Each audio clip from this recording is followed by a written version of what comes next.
I used to think the dark web was mostly an urban legend. Forums, rumors, whispers, stuff people passed around at 2 a.m. when they were bored or wanted to scare each other. I'm a systems admin for a mid-sized company, not a hacker, not a thrill seeker. I deal with locked accounts and printer queues, not shadow markets. The first time I opened Tor, it was because a coworker dared me to. He sent me a message on Teams saying, "Bet you can't even find a hidden service, Mr. IT." I laughed, installed the browser on an old spare laptop, and told myself I'd poke around for 15 minutes, then delete it. I told myself that a lot that night. 15 minutes. Just looking. No downloading. No accounts. No contact. 15 minutes turned into 2 hours, and by the end of it, I had a handful of onion links bookmarked in a temp text file, and a weird feeling I hadn't had since I was a kid sneaking into places with authorized personnel only signs. The sites I found were mostly junk, scam marketplaces, blog posts with 5-year-old dates, security research pages that weren't even indexed properly. It was more broken than I expected. On the third night, I found the auction. It didn't call itself an auction. That's not how you advertise something like that. The landing page was just a gray screen with a single line of centered text. Members only. Below it, 2 fields, username and key. I almost backed out right there, but the site had a sub-page that didn't require a login, a How It Works page. I clicked it and got a short paragraph about private listings, real-time events, and qualified members. Near the bottom was a PGP block and an email address that used an onion relay. The phrasing hooked me. Real-time events. I've seen enough fake posts to recognize when someone is trying too hard. This didn't. It was like a bored receptionist had typed it. No adjectives, no hype, just a process. That made it creepier. I copied the address, wrote a short message pretending to be someone I wasn't, and asked how to join. I used a burner email routed through Tor and kept my VPN on anyway. Paranoid? Maybe, but fear keeps your hands steady. They replied in under 10 minutes.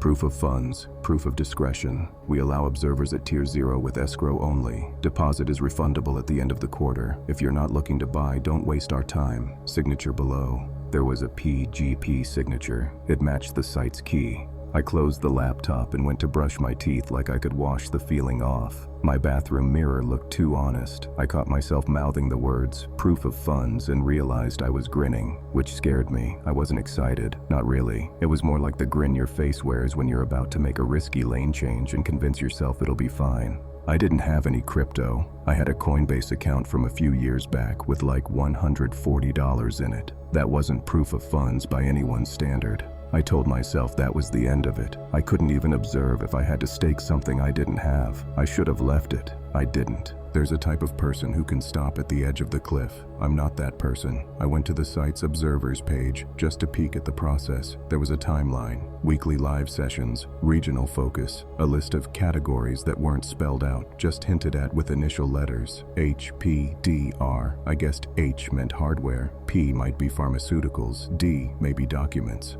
R, I didn't want to guess. At the bottom, a note.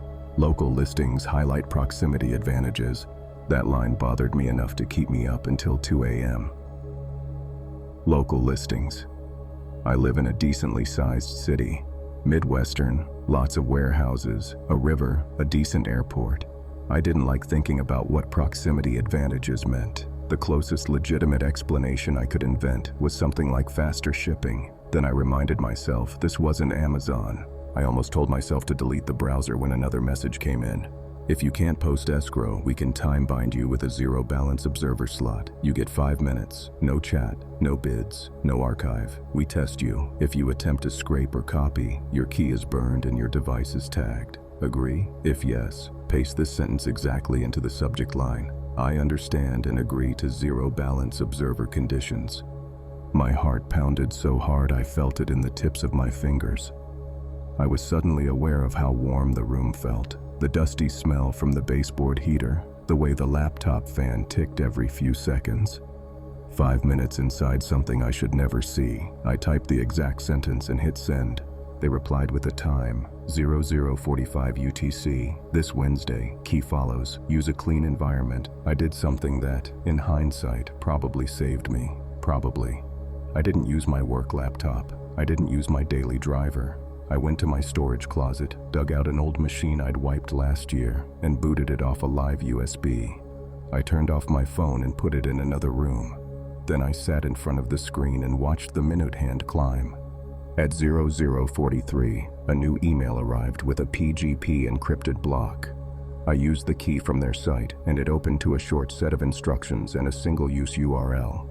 Do not click until your session window. Session ends at 0050. You will be disconnected at 0050:00. No controls. Watch only. 0045. I clicked. The page was plain. Light gray background. A narrow black rectangle in the center with a video feed and a sidebar of red numbers that looked like bids. The video quality wasn't great, but it wasn't the messy, artifacted garbage of a cheap webcam either. Stable.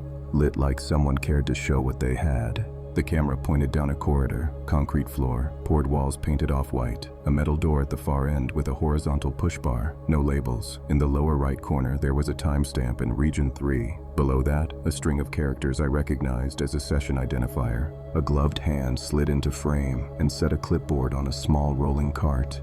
The hand picked up a marker and wrote something on a piece of paper clipped to it. The paper was held up to the camera for 5 seconds. It said, Lot 7, R3-1508. The minute I read it, the chat on the right ticked like a slot machine coming to rest. Numbers climbed. The red figures weren't dollars. They had too many decimals, and some included 3-letter tickers. Crypto. A person walked into frame, escorted by 2 others wearing nondescript dark clothes. No logos, no badges.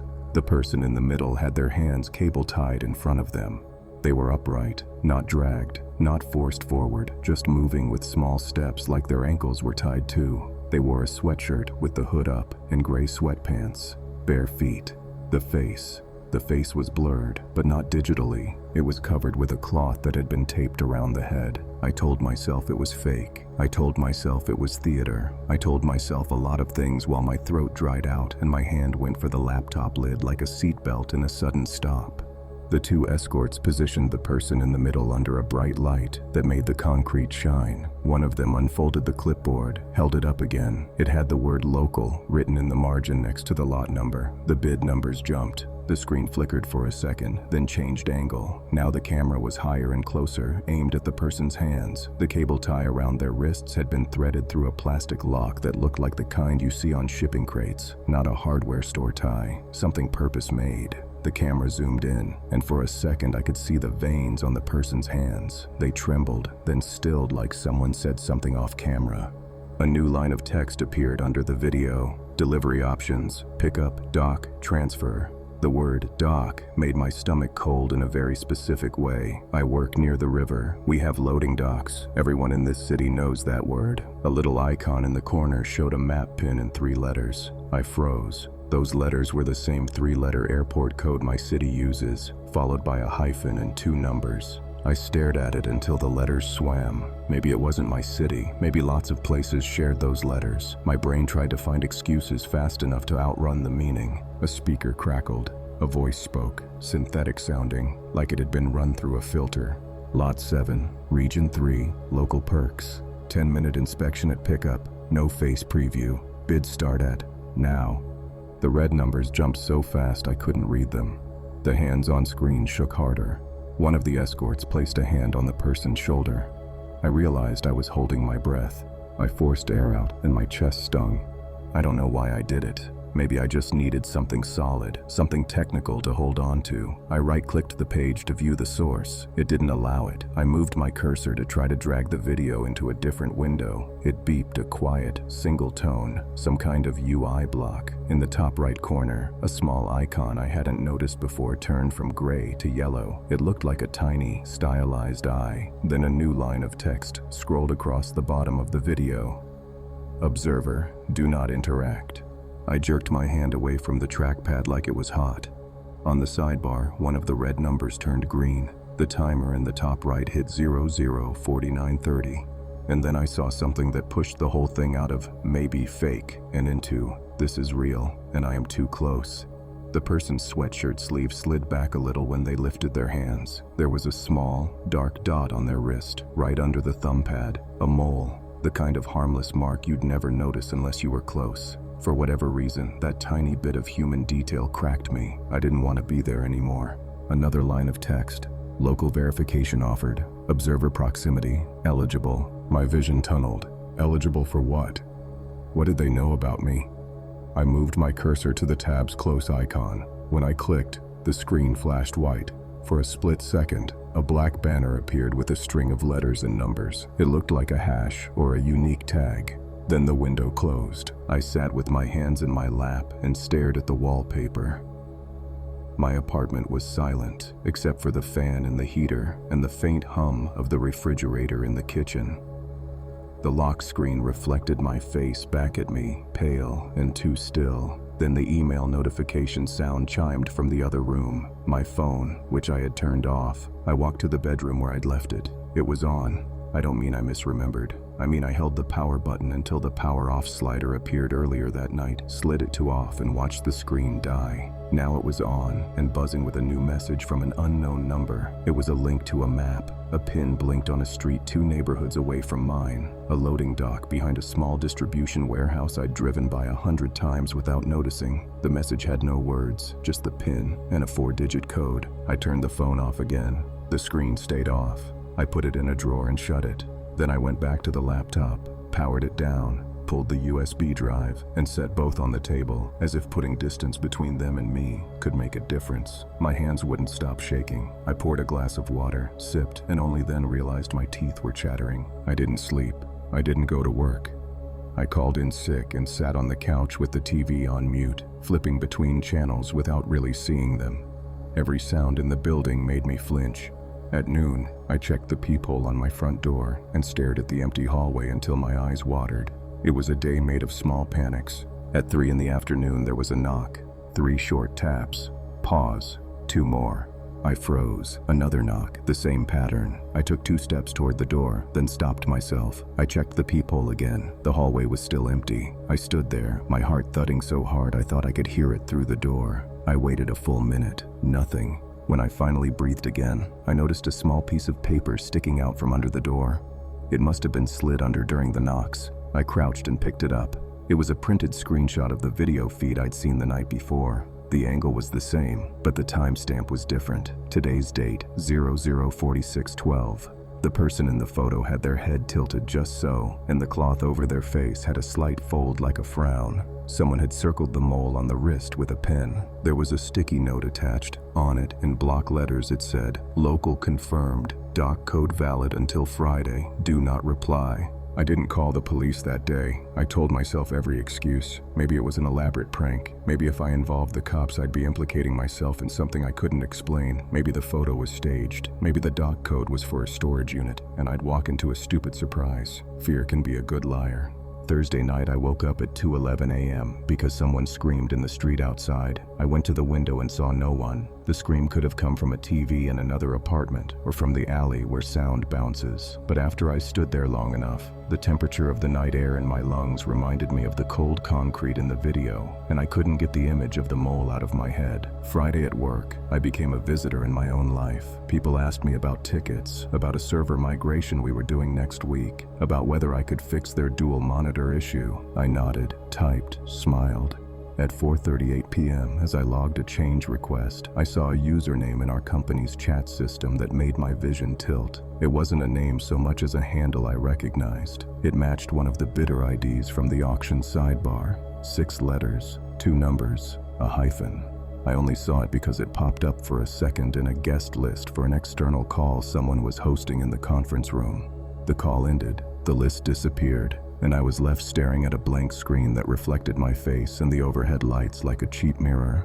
I tried to convince myself it was a coincidence. Handles repeat, letters line up, but 2 hours later, I passed the same conference room and saw one of our contractors packing up a laptop. We hire temp staff all the time for deployments. This one was new. He was tall, quiet, wore a black hoodie under his work jacket even though the office was warm. His badge dangled from a lanyard that said the name of an IT staffing firm I knew. He didn't look at me as I passed. When he lifted his hand to scratch his jaw, I saw a small tattoo on his finger, 3 vertical lines. I had seen the same mark in the auction chat, next to a message that read "Doc confirmed." I kept walking.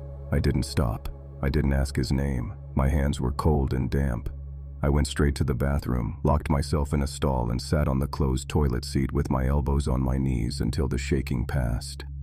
That night I went to the police. I brought the printout and the sticky note. I explained the dark web feed in the simplest words I could. I didn't mention the contractor. I just said there was a loading dock in an industrial area that someone wanted me to visit, and that I believed there was a person being held. The officer at the desk listened with the patient expression people wear when they're about to tell you the thing you don't want to hear. He took the paper, looked at it, and said, "We'll file a report." He asked if I had the email, the link, the site. I said no, it was a one-time URL. He asked if I had the phone number that sent the map. I said it was from a relay and that I had powered the phone off and it stopped. He asked if I could show him the dock. I circled it on a printed map. He nodded, thanked me, and said a patrol car would do a drive-by. I sat in my car outside the station for 10 minutes with the engine off, afraid to turn on the radio because any noise felt like a decision. Eventually, I drove home and parked on the street because I couldn't face the enclosed space of my building's garage. I didn't sleep Friday night. At 3 a.m., I walked to the kitchen and drank water I didn't need.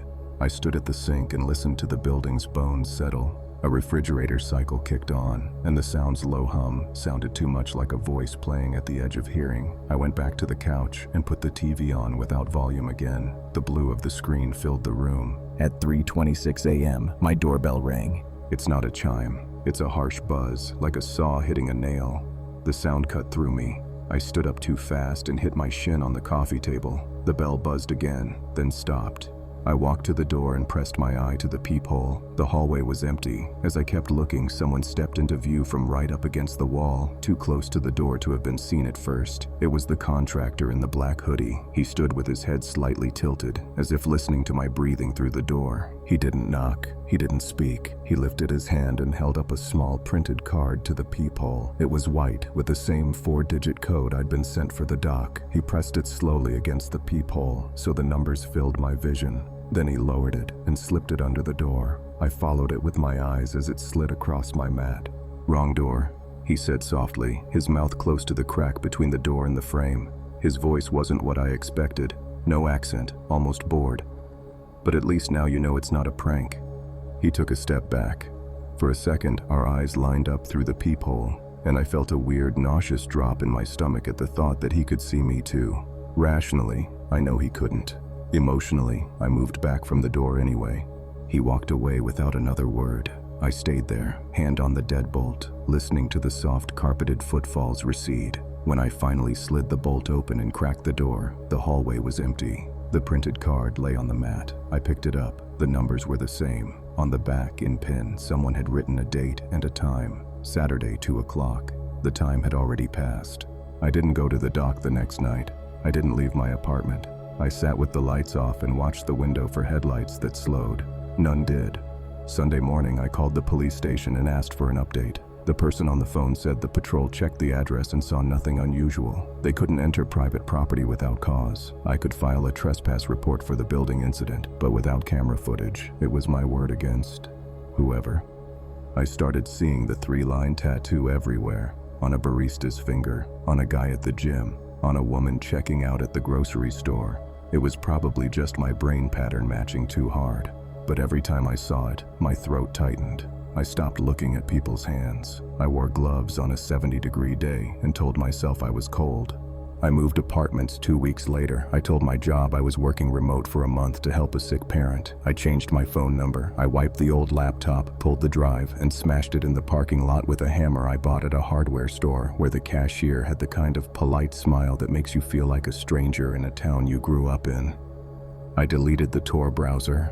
I deleted the temp text file with the onion links and then emptied the recycle bin, like that mattered. The contractor didn't come back. The messages stopped. The world kept going. The only thing that didn't stop was the way my heart speeds up every time I hear a truck back up to a loading dock, and the way I check the wrists of the people in line ahead of me without meaning to. 6 months later, a news article made a small ripple in our local subreddit. It was about a warehouse lease changing hands. The company on the lease was new, a shell with a name that sounded like it sold office supplies. The comments were nothing, just people complaining about delivery trucks blocking the street. One of the photos in the article showed the back of the building with the dock doors rolled up and a forklift in the background. On the cinder block wall, near the dock's number plate, someone had spray painted 3 vertical lines. The city painted over them the next day. I didn't save the article. I don't keep anything anymore. The only physical reminder is the printed card with the 4 digits. I didn't mean to keep it. I just forgot to throw it out, and now I can't. It's in a drawer I never open. It sits under a magazine and a set of spare keys that don't open anything. Sometimes at night, when a truck brakes on the street outside and the hiss of the air brake sounds like a long shh, I think about the person in the video and the small, harmless mole on their wrist. I tell myself that if I had gone to the dock that night, maybe I could have done something. Then I remember the quiet voice at my door saying, "Wrong door," and I realize I was never there to save anyone. I was there to be told where I belong. I don't go on the dark web anymore. I don't poke around. When people tell stories at parties about the weirdest thing they've seen online, I excuse myself to the bathroom and run water so no one hears me breathing. If someone asks me, as a joke, "Hey, you're in IT, can you find me a hitman site?" I smile and say, "Those are all scams." I say it like I know for sure. I say it like a man telling himself a bedtime story. Because sometimes when I'm almost asleep, in that gap where your thoughts are just pictures, I see the camera angle shift and the clipboard lifted again, and the word local circled in dark ink, and I hear the filtered voice say, "Observer, do not interact." And I understand, finally, that the rule wasn't a warning for that 5-minute session. It was the rule for the rest of my life. I was 16 when I first heard about the feed. Back then, my life revolved around message boards and gaming forums. I didn't have many real-life friends, and I spent most nights in front of my second-hand PC with my headphones on, scrolling through Reddit threads until sunrise. It wasn't glamorous, just me, a dim room, and the hum of the fan.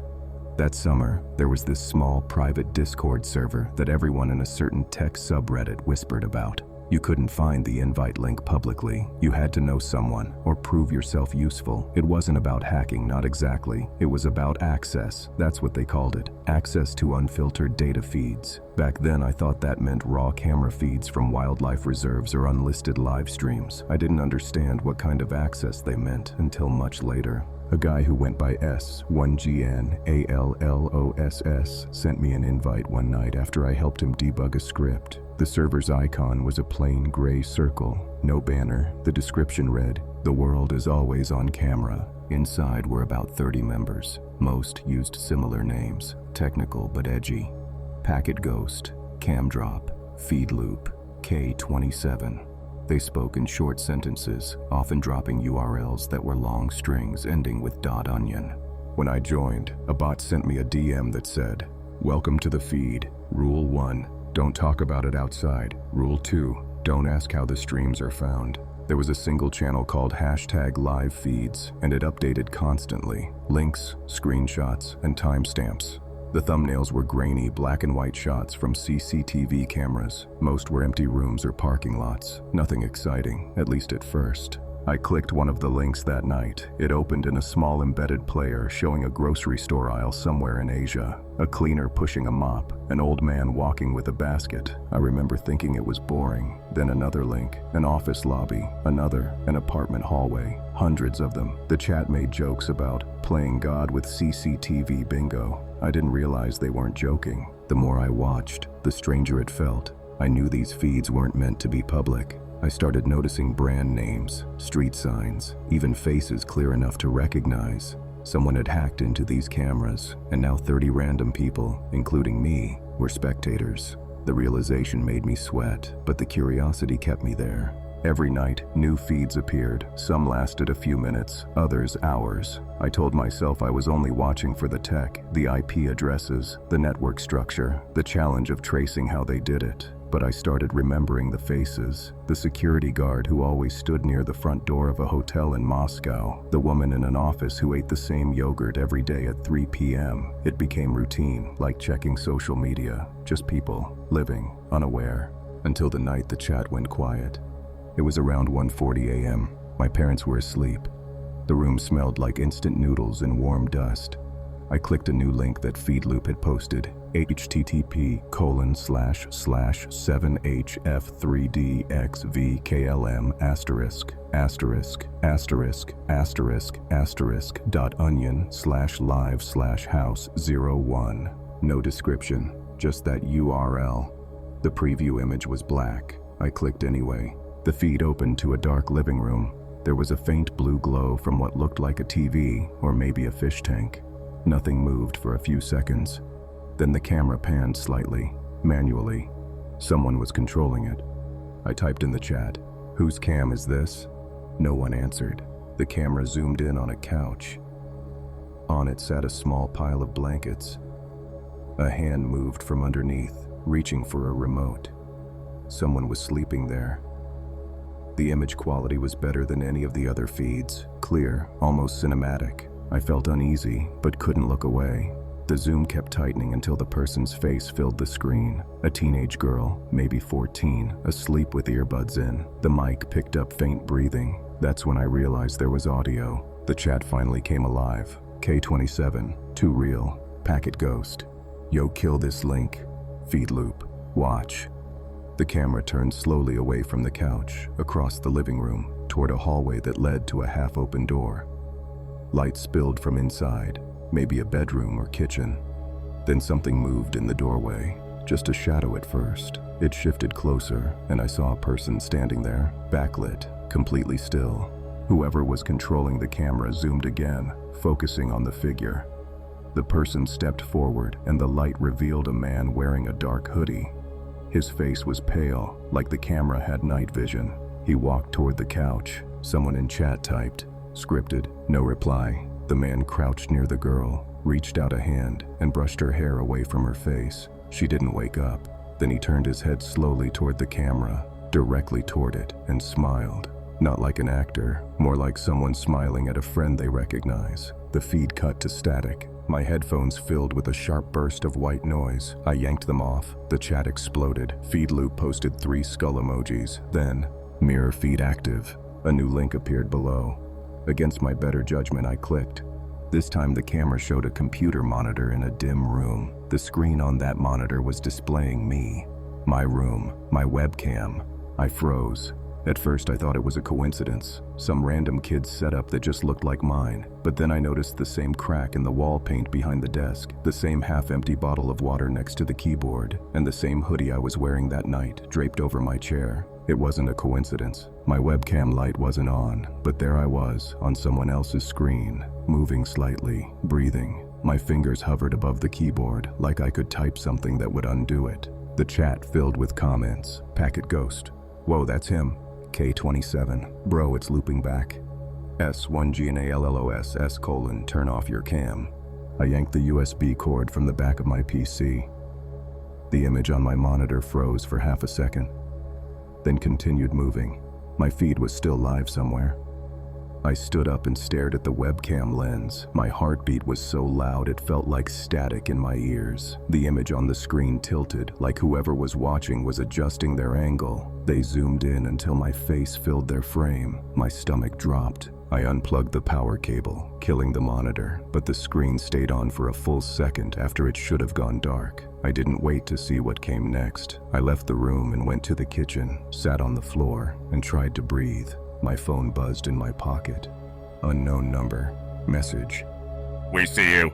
I threw the phone across the floor. It hit the cabinets and clattered to the tile. When I picked it up again, the screen was cracked but still lit. The message had vanished. My contact list was empty, every number gone. I turned off the router, unplugged everything, and sat there in silence. No Wi-Fi, no lights except the glow from the fridge. Eventually I convinced myself it was just a prank from one of the guys on the server. Hackers mess with each other all the time. That's what I told myself. The next day at school, I barely listened. I kept thinking about the man in the hoodie smiling at the camera and how my webcam feed had appeared right after. When I got home, I powered on my PC cautiously. Everything seemed normal, no messages. The Discord server had vanished. Invalid invite. The gray icon was gone. For a few days, I let myself believe it was over. Then on Friday night, I came home from a friend's house and found my bedroom door open. My parents never went in there. On my desk, my monitor was on even though the PC was shut down. A small window glowed in the middle of the screen. It said simply, "Feed active," and below it, "Camera 2, view only."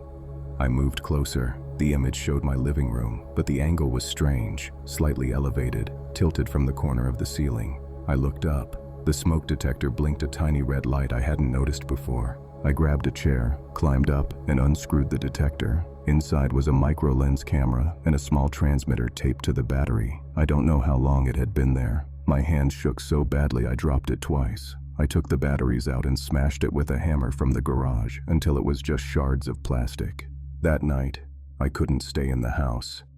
I went to a friend's place and slept on his couch. I told him my dad was remodeling the kitchen, which was a stupid lie, but easier than explaining that I might be on someone's live stream. 2 weeks later, my parents hired a new cleaning service while they were at work. They left me home to supervise. A man in a black uniform arrived around noon. I opened the door, and he smiled politely, showing an ID badge with a company name I didn't recognize. He looked perfectly normal. Average build, short hair, calm voice. He cleaned quickly, barely speaking, and left within an hour. That night, while scrolling through YouTube, I saw a notification pop up on my screen. New device connected, Cam 02. I froze. I didn't own a second camera. I checked Device Manager. Nothing unusual. I scanned for malware. Nothing. At 2 a.m., I woke up to the faint sound of my printer whirring. I hadn't used it in months. I went to check. A single sheet of paper was sliding out. On it, in grainy black ink, was a still image. Me, asleep in bed, taken from above. My ceiling had no smoke detector now, just smooth plaster. I looked closer at the paper and realized the angle was different, slightly from the side, near the closet. I turned toward it. The closet door was cracked open just an inch. I stood there, shaking, then yanked the door open. Nothing, just clothes. I checked behind every hanger, under the shoes, on the shelf. No camera, no wires. I shut the door and sat on the floor, gripping the printed photo so hard it crumpled. My phone buzzed again, another unknown number. "Check your TV." I turned slowly toward it. The screen was black, but as I watched, it flickered on by itself. The HDMI I wasn't connected. Static filled the display, then resolved into a dim, live image of my room. From the corner, just like before, the camera panned, focusing directly on me sitting on the floor, staring. For a moment, I saw myself from that distant, ghostly perspective. Then a text overlay appeared across the bottom of the TV. "You're part of the feed now." The image cut to black. I unplugged the TV, the computer, everything, and spent the rest of the night outside on the porch with the lights on. My parents thought I was having a breakdown. I told them it was nightmares. A week later, they replaced the router and changed the Wi-Fi password. Things seemed normal again, but sometimes, when the house is quiet and I turn off the lights, I hear a soft click, like a lens adjusting. My phone camera opens randomly, or the screen lights up for no reason. Once, during an online class, I saw my webcam indicator turn red even though I'd disabled it in settings. The instructor said, "Whoever's camera just turned on, please turn it back off." My screen froze, then flashed an image of a man in a dark hoodie, smiling, just for half a second. No one else reacted. I asked my classmates later if they saw it. They didn't. I don't use webcams anymore. I tape over the lenses. I keep my phone face down, but every now and then when I open the gallery, there's a new folder named Feed. It's always empty, except once. Inside was a single thumbnail, my own hallway, viewed from the ceiling corner. The timestamp was today's date. I used to work for a small research company that handled data labeling for AI projects. We didn't design the algorithms, we just fed them information. Thousands of audio files, video clips, and still images, all tagged with simple labels: person, chair, dog, car. It was boring, repetitive, and underpaid, but it paid rent while I finished my degree in cognitive science. Most of the projects came from universities or startups. One day our supervisor handed me a drive marked HB project. No sender listed, no paperwork. He said, "Government adjacent, probably behavioral data. Be discreet." The only rule was that we weren't allowed to copy or remove the files. Everything stayed inside the lab network. The folder contained about 50 short videos labeled numerically, HB001 through HB050. The metadata said they'd been shot between 2004 and 2009. No titles, no descriptions, just files. I opened the first one. It showed a man sitting in a plain white room with a chair and a desk. He wore hospital scrubs. On the desk sat a black phone, the old rotary kind. The man stared at the phone for the entire 3-minute clip. He didn't move. He didn't blink much. At the end, a voice off camera said, "Good, we'll do another." Then the clip ended. The next few were similar. people in rooms, simple tasks. One woman read random words off a card. Another held her breath while looking at a clock. Another counted backwards from 100 until she started crying. No context, no explanation, just human behavior under pressure. By the 10th clip, I was used to the weirdness. Then I opened HB011. The camera was closer this time, shoulder level, pointed directly at a man in his mid-30s. He looked tired, eyes sunken, stubble uneven. There was a paper in front of him with a single question written in block letters. "Who are you talking to?" He looked down, then up at the camera. "I don't know anymore," he said. The voice off screen, same tone as before, replied, "Then try again." He rubbed his temples, breathed slowly, and whispered, "It's still in here." The voice. Then he smiled, but not like he found it funny, more like he was relieved that someone else could finally hear it too. Then the screen cut to black. I logged the clip, labeled it human subject, response, auditory hallucination, and moved on. But the timestamp caught my eye. It was dated April 17th, 2009, 14:27 UTC, my birthday. I laughed at the coincidence and kept working. The deeper I went into the folder, the stranger it became. The subjects stopped being random people. They started repeating. Same man, different sessions. Same woman, different hairstyle. Same white room. And after HB023, there were no more off-camera voices. Just the subject speaking directly to the camera like it was listening. HB031 began with a woman whispering, "It's asking me questions now." She leaned close to the lens. "If you're watching, you need to stop." "It doesn't like being watched." Then static. I paused the video and looked around the lab. Everyone else was busy with their own projects, headphones on, faces blank. I jotted a note in my log file, possible performance art, but a part of me felt watched. The next file, HB032, opened to a black screen. A few seconds later, a faint humming started, low and rhythmic, like a heartbeat slowed down. Text appeared across the middle. Stimulus Phase 2, testing external subject awareness. Then, my computer froze. For maybe 5 seconds, everything on my monitor hung. Mouse dead, keyboard unresponsive. When it unfroze, the file had skipped to the end. The timestamp read 00:00:00. I closed it, restarted the workstation, and tried to shrug it off. Old media files glitch all the time. At 5 p.m., my supervisor walked past and asked if the data stream looked normal. I said yes. He nodded without really listening and left. That night, I dreamed I was sitting in that same white room, staring at the rotary phone. It was ringing. I couldn't move, couldn't answer, couldn't stop it. When I woke up, my phone on the nightstand was vibrating. No caller ID, just unknown. I didn't pick up. The next morning, the project folder had changed. Instead of 50 clips, there were 51. New file, HB051. Created at 2:13 a.m. while I was asleep. I called it.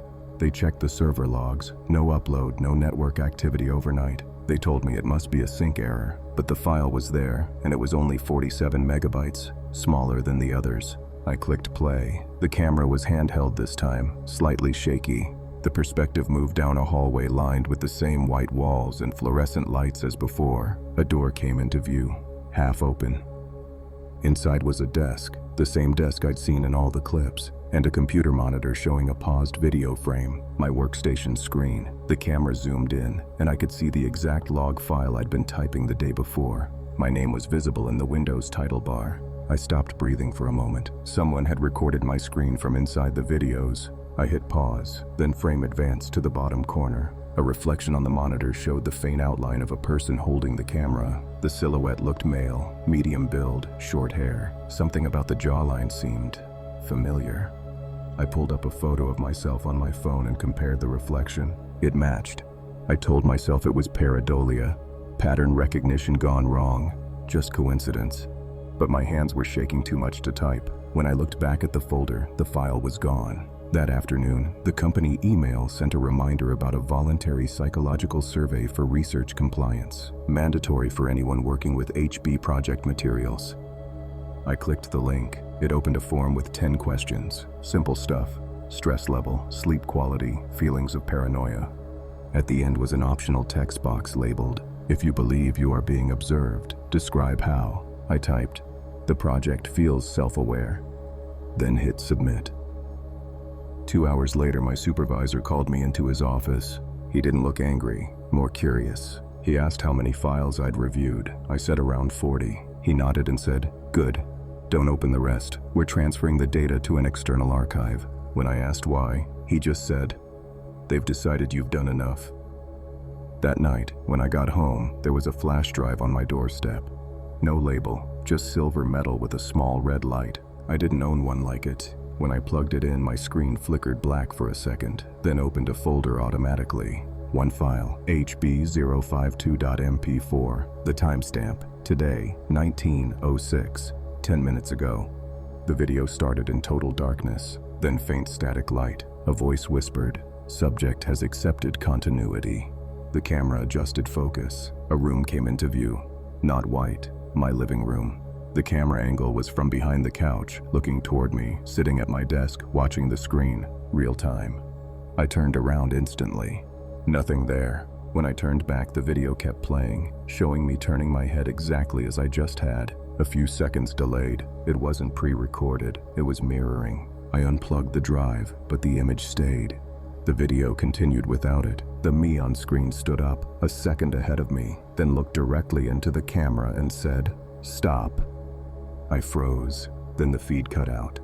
I left my apartment that night and went to a 24-hour diner downtown. I sat in a booth with fluorescent lights humming overhead and tried to tell myself I was just overtired. When I got home at dawn, my laptop was on even though I'd left it closed. The screen displayed a login prompt I'd never seen before. Human Behavior Project. External participant access. Continue experiment? YN. I pressed N. The window closed, then reopened on its own. This time, no option, just a countdown. 10, 9, 8. I pulled the battery. The laptop died. Over the next week, I noticed small changes. Files appeared on my desktop and vanished again. My webcam light would flicker once every few hours, just for a second, and at random intervals, I'd hear faint typing sounds from the speakers, like someone was mirroring my keyboard in another room. I told my supervisor I was quitting. He didn't argue. He just said, once a subject becomes self-aware, continuation loses value. I packed my things that night. When I got home, I realized my apartment door was already unlocked. Inside, on the kitchen table, sat a black rotary phone, the same one from the videos. It wasn't plugged into anything. I stared at it for a long time, then dialed 0 just to see. The phone clicked once, then a voice, my own voice, answered. "Good, we'll do another." Then the line went dead. I smashed the phone and threw the pieces in the dumpster. I moved out 2 days later. It's been 3 months. Every night, around 2 a.m., my computer turns on by itself. No internet connection, no power schedule, just boots up and plays a short clip. White room, single chair, and me sitting in it, staring at a desk. On the desk, a phone rings. The me on screen never answers. He just looks straight at the camera, mouth barely moving, whispering something I can't quite hear. When I turn up the volume, it's always the same phrase, low and patient, like an instructor repeating a test question. "Who are you talking to?" And sometimes, when I'm half asleep, I think I know the answer. But by morning, I always forget.